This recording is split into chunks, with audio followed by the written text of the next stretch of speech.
Assalamualaikum warahmatullahi wabarakatuh. Saya Muhammad Agung Prabowo.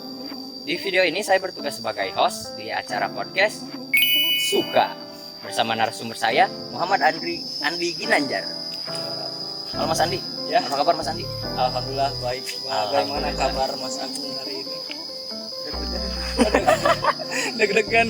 Agak nervous ya. Jadi Nervous ya. soalnya ini pertama kali saya sebagai host gitu. Ya, dan first time juga saya sebagai narasumber ya. Begitu. Iya. Jadi sama-sama deg-degan nih kita. Sama-sama deg-degan sampai jantung tuh seakan mau copot. Mantap. Oke nih teman-teman, Mas Andi ini merupakan sebuah mahasiswa jurusan informatika. jurusan informatika. Ya. Oke. Nah, karena kita kedatangan narasumber seorang IT ya di bidang IT, maka di podcast ini kita akan membahas tentang algoritma A-Star. Star ya. Disclaimer dulu nih. Saya juga masih pemula nih kebetulan. Jadi saya belum tahu inti-intinya gitu. Lebih dalam maksudnya, lebih baru dasar-dasarnya aja lah. Kita sama-sama belajar ya di sini ya. Ya, kita sama-sama belajar juga gitu. Oke, karena kita sama-sama belajar, maka mari kita lanjut ke pembahasan. Let's go. Kita akan membahas tentang seputar apa tadi? Algoritma A-Star ya? A-Star ya. A-Star. Ya. Algoritma A-Star itu kalau nggak salah algoritma yang mencari jalan tercepat, apakah betul? Ya, betul. Jadi algoritma A-Star itu adalah sebuah algoritma yang menggunakan metode pencarian jalur terpendek yang menggabungkan biaya yang sudah dilewati dan estimasi jarak ke tujuan. Mas Agung. Ya, biasanya digunakan dalam pemetaan, di game, juga robotika. Kayak gitu. Lalu untuk apa ya? Untuk cara kerja algoritma itu sendiri itu gimana? Cara kerjanya ya seperti yang dikatakan tadi ya, dimana bekerja itu mencari jalur terbaik menuju tujuan, yang dimana mempertimbangkan jarak yang sudah ditempuh dan memperkirakan jarak yang tersisa gitu. Jalur yang paling efisien akan diprioritaskan lah intinya.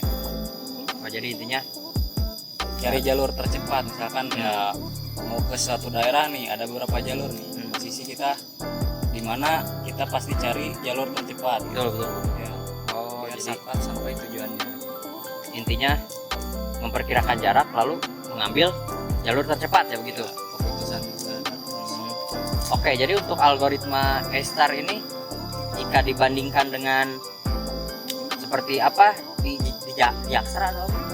Ya, kalau dibandingin sama di Jakstra dan atau BVS ya, A-Star itu lebih efisien karena menggunakan heuristik gitu, untuk memprioritaskan jalur yang lebih menjanjikan itu, sehingga seringkali lebih cepat gitu dibanding algoritma di Jakstra atau BVS gitu. Oke, selanjutnya itu untuk tantangan atau keterbatasan algoritma A-Star itu gimana? Jadi tantangannya adalah memiliki fungsi heuristik yang tepat. Jika heuristik terlalu lemah, A-Star bisa menjadi lambat. Dan jika terlalu kuat, hasilnya tidak cukup optimal. Oh, jadi harus stabil gitu ya, nggak boleh Ya, terlalu gini. nggak terlalu berlebihan, tidak terlalu kurang juga. Jadi harus tepat lah biar optimal nantinya. Ya gitu.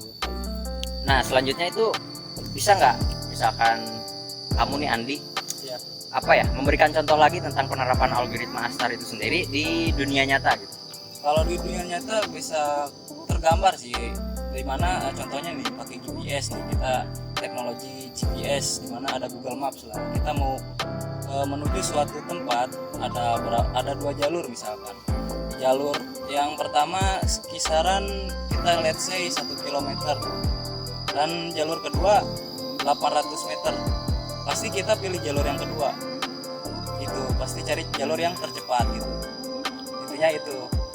Oh, jadi kesimpulannya kalau untuk penerapan di dunia nyata itu ketika benar tadi ya, ketika GPS Ya, kita udah tahu ada dua jalur, ada dua jalur.